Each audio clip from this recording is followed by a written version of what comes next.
Oh, yes. Welcome back, everyone. The long-awaited moment has finally come, and I can bring you a review for the brand new Marvel Legends Bonebreaker Build-A-Figure from the latest X-Men wave of Marvel Legends figures. And Bonebreaker is a member of the villainous subgroup known as the Reavers, which are all a bunch of human cyborg-type characters. And he's traditionally been portrayed having a tank for his lower body, though in more recent stories he's actually built himself like a robotic pair of legs. It would have been really cool if those legs were actually available as part of this, as like an option, but I can see how that may go a bit over budget for the BAF. That being said, if you've seen my Build-A-Figure reviews before, you know how this is going to go. We're going to get a really good look at Bonebreaker. We'll check out his accessories, different options for his hands and everything. I'll be doing a comparison with the other Build-A-Figures that I've put together so far. I'll also be bringing out the figures from this wave that you had to buy to actually build this guy. Well, and one figure that you didn't actually have to buy, but he's part of the wave. With those, I'll be giving a brief overview of the entire wave. And then at the end of the video, I'll give my final thoughts. So Bonebreaker, as you can see, as you know, a person is just your normal sized, just grown man, but then he's attached to this very large tank module, where he serves as pretty much the turret for the tank. And his upper body here that sticks out is fully posable. It has all of the stuff you'd expect from a normal Marvel Legends toy. It's got the waist articulation right there. It's got the ball joint and hinge combo on the head. It's got his universal shoulders, the bicep swivel, the double elbows, universal wrists, all that stuff. So he's quite nice looking. He's even got these like, I was gonna call them suspenders, but it's more of a harness that I think is supposed to look like it's going down inside of this. Like, that's not supposed to be a solid cutoff, but just kind of evoking like a shadow. So you don't actually see down in there. Because they just kind of glide along the edge of this when you turn them. Oh yeah, you just kind of tend to pop off too. Get on there, buddy. Now, this bit that he's plugged into does have a little bit of give and turns back and forth a little bit. I don't think that's really intentional so much as just shortcoming in the design, but it's nothing that's a real big issue. He's also got this ball-jointed machine gun barrel in the front, which is nice. He's got a battering ram on the side. He's got this engine block right here, which honestly, it confused me when I was putting this together because I assumed that these pipes here, which I thought were supposed to be some sort of like exhaust pipes, should be facing backwards, right? Like that's how you'd expect them to be facing. Especially because if they are exhaust, that means it's blowing hot flames or hot exhaust all over his body. But this is apparently the way it's supposed to go. It doesn't look right to me, but unfortunately if you try to put it in the other way, it won't allow the two tank halves to actually fit together right. So that's the way it's supposed to look. And then he's got two what appear to be oil drums on the back that are easily removable. They just plug in with this little like 3mm size port, and yeah, they just kind of get loaded up. He's also got a little hatch in the back here, so that's kind of cool. Has some kind of added storage or something, or maybe he's like dropping bombs out of the back of it. So overall, I mean, it's a pretty nice piece. It's not the biggest Build-A-Figure out there, but it's fairly intricate. And then we can also see that he has two additional hands. So I have him with just two closed fists, which are, you know, just kind of standard fists if you don't want him wielding anything. And then he comes with two weapon holding hands, or in his case, really, two gun holding hands, right? He's got the trigger finger and everything. I'm not gonna swap them both out because you don't really need both, but I'll just swap one. We'll do this one right here. Go ahead, put this hand on. These little shackles or bracelets do come off too if you want to take them off. So you put that on there, and then you gotta get the gun in his hand. You gotta work it in there. The best way I've found is to get it in between the fingers like this, like facing inward. And then once it's in there, you turn it and work it till you get his trigger finger over the trigger. So you get something like that. So now you can have him actually looking dangerous and ready to fight, ready to attack things, blow things up. And something else that I covered during that individual pieces review with its included figure, but I'll show it again here, his sunglasses can actually lift up to reveal his eyes. You may have already seen them do that as I was moving them around, but just highlight it here. So they can kind of just sit on his face normally, they can lift up to show his eyes off, and they can actually come out. They come out very easily. They just have these little posts that hold into his temples. Now, unfortunately, if you do take him out, he's got holes in his temples now, so it does kind of hurt the look a little bit. If you don't mind the holes, you can leave them off, but personally I recommend, keeping them on there, and if you don't like him over his eyes, just lift him up on his forehead. That still looks pretty cool. So yeah, either one really works, just depends on the preferences there. And yeah, he's just a really crazy, silly looking figure. He's very over the top. He's super 90s. Like, it doesn't get more 90s grunge than this guy right here. Like, this is the epitome of, like, boys action figure, cartoon, and comic book lines. The dude's got shades, he's got a mohawk, he's got leather straps all over him, guns everywhere, and he's half tank. I mean, this would be like every little boy's dream toy when I was growing up. This really just epitomizes a certain era. Now, I don't remember off the top of my head when exactly the Reavers were introduced, and to be fair, the whole Mad Max aesthetic does go back further than the 90s, so maybe he's older than that. But from my perspective, he really just embodies everything that 90s action figures were. Okay, and here is a group shot with all of my other Build-A-Figures, or at least the ones I've reviewed so far. May or may not have a few that are awaiting videos of their own. So right here we have my very first Build-A-Figure, Rintrah, from the Doctor Strange and Multiverse of Madness wave. And, he's special to me because he was my first Marvel Legends BAF, and I thought he was pretty cool for what he was.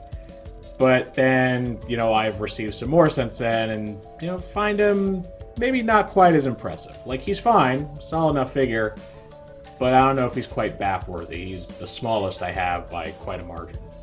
Then I ended up with this big boy right here, Armadillo from the Spider-Man No Way Home wave. And I love this guy. He has been my favorite Build-A-Figure so far. Like, just the sheer size, the awesome layering of the plates and stuff on him. He's just great. And, I do kind of prefer comic book figures over movie figures for the most part. Speaking of movie figures, then we got Korg from the Thor Love and Thunder wave, which is my most recent BAF before this guy. And while I think the sculpting on him is quite good, aside from some oddities with his legs not wanting to come a little closer together, I was really unimpressed by the lack of a paint wash on his rock-like skin.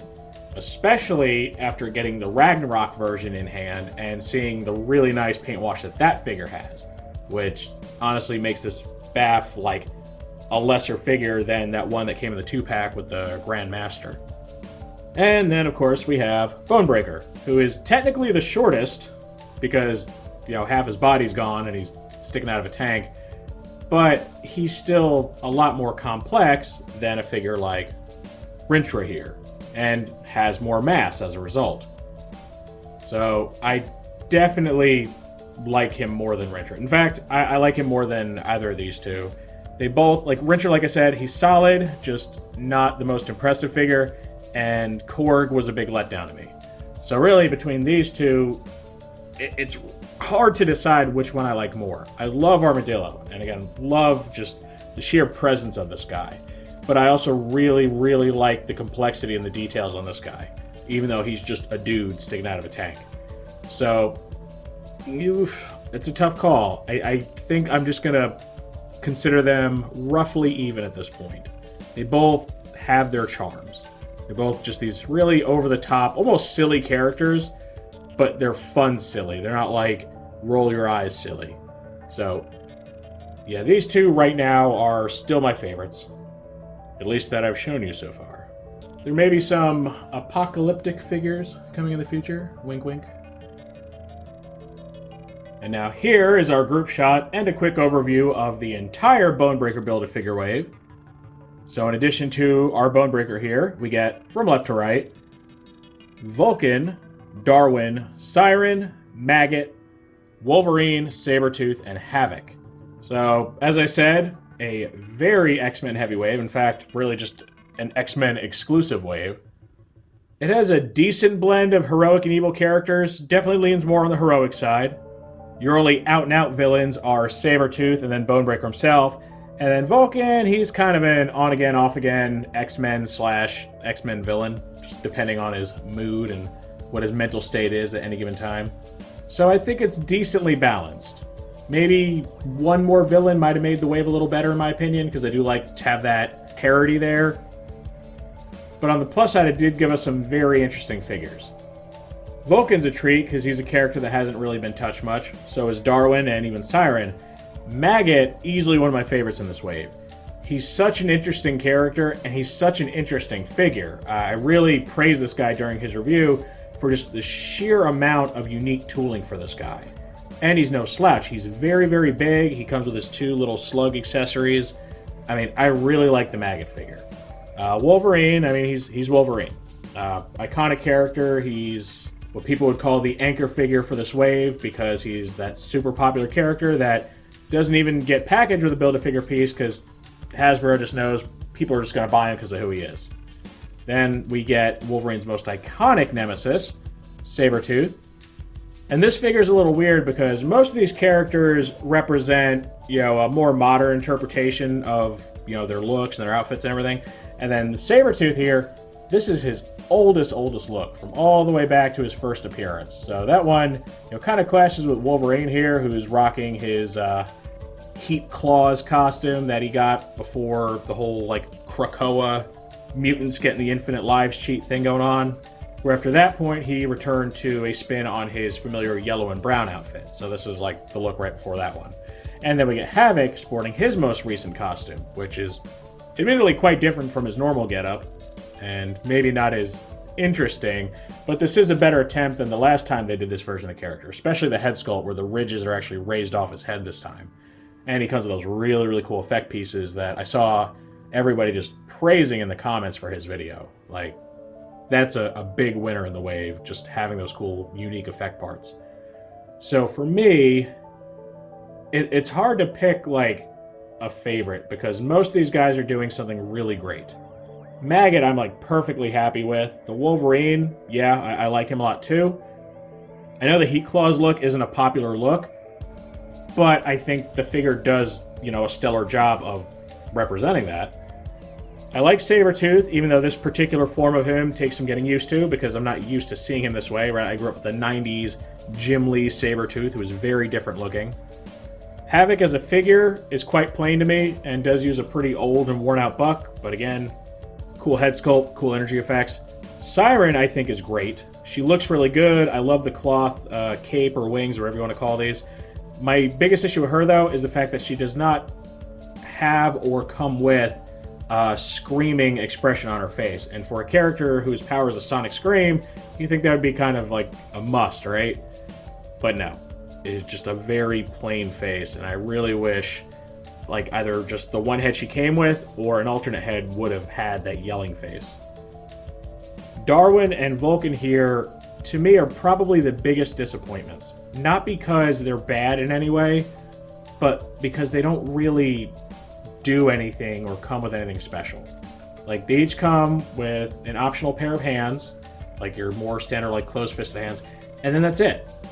It's just them in costume, no special accessories, nothing cool like a cloth cape, no energy effects, really just not a whole lot going on. They're very, very basic figures.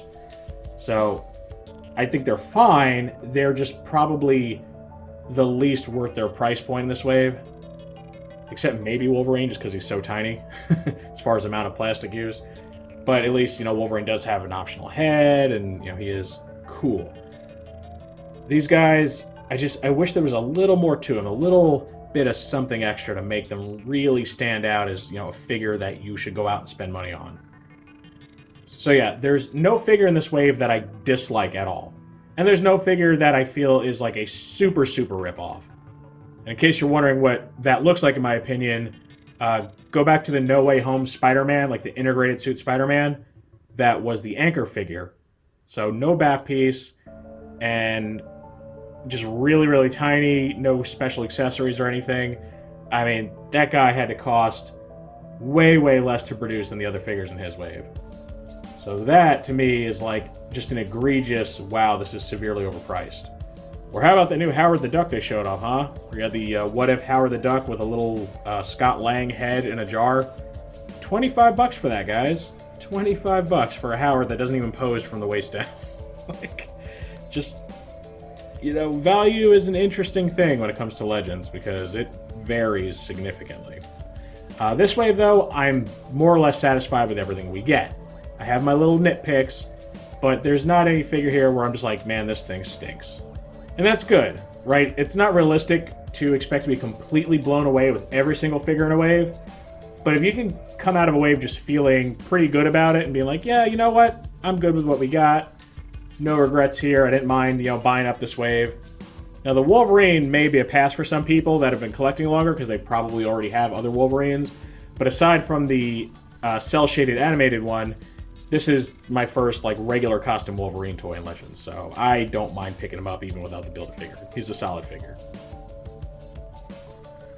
And this completes our look at the brand new Bonebreaker Build-A-Figure from the latest X-Men Marvel Legends wave.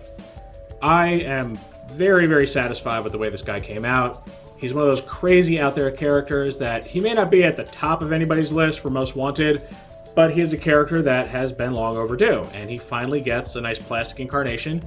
It came out very well. It's incredibly detailed, very complex, and it's very satisfying. I really can't think of a way you could have made this guy better.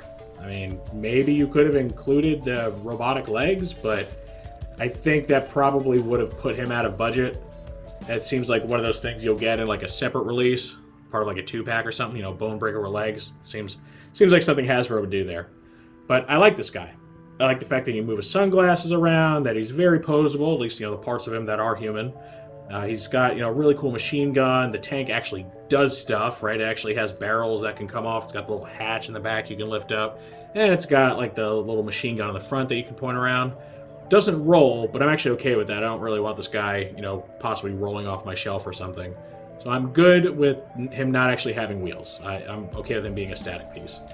And yeah, I very much enjoy him. And I enjoyed the wave that, he was a part of. Again, huge fan of X-Men. It is one of my favorite, if not my very favorite, franchises within Marvel Comics. I've always loved the X-Men, huge fan. Honestly, I think I like X-Men more than I like Spider-Man. X-Men, I think have always just kind of been right there at the top for me. So getting an entire wave centered around them is always a treat. Which is why some of the waves I have yet to review are also going to be X-Men waves. So, yeah, very happy with the way this guy came out. More or less happy with all the figures that you had to buy to put them together. And I recommend this to anybody that's a Marvel Legends collector, especially, your comic book collectors out there. He's, not the biggest X-Men villain, but he is a fairly important one, and he's definitely part of an important group of X-Men villains. And he'll just really fill that really crazy 90s grunge niche in your collection, because he is just so much absurd fun that you're going to love his presence. Of course, that is how I feel about Bonebreaker, so now I want to know what you guys think of this BAF. Is he worth collecting the entire wave for? Were you happy with the finished product? Or do you not want this? Either you don't care about the character, maybe you don't think the figures are worth picking up to get him, or maybe you're dissatisfied with the way he came out. Any and all feedback, as always, is welcome in that comments section. If you enjoyed this review, make sure to toss it a like. Let YouTube know you want to see more stuff like this. If you do want to see more like this, make sure to subscribe and hit that notification bell so you always get a heads up when I post something new. I thank you for joining me for this look at the brand new Marvel Legends Build-A-Figure Bonebreaker. And with all that said, I will see you next time.